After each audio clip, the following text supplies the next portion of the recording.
உச்சநீதிமன்றம் ஆணையிட்டு ஓராண்டு ஆகியும் உள்ஒதுக்கீடு வழங்காததன் மூலம் சமூக நீதி வழங்குவதில் பட்டியலின மக்களுக்கு திமுக அரசு துரோகம் இழைத்து வருவதாக பாமக தலைவர் அன்புமணி ராமதாஸ் விமர்சித்துள்ளார்.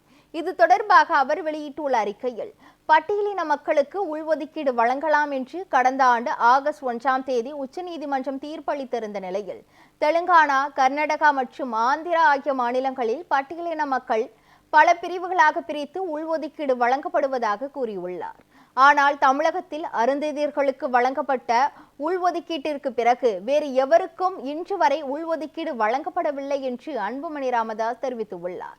தமிழகத்தில் அருந்ததியர்களையும் சேர்த்து பட்டியலினத்தில் உள்ள 76 சமூகங்களுக்கு 18% இடஒதுக்கீட்டு வழங்கப்பட்டு வருகிறது என்றும், அவர்களின் பெரும்பாலான சமூகங்களுக்கு இன்னும் இடஒதுக்கீட்டின் பயன்கள் கிடைக்கவில்லை என்றும் குறிப்பிட்டுள்ளார்.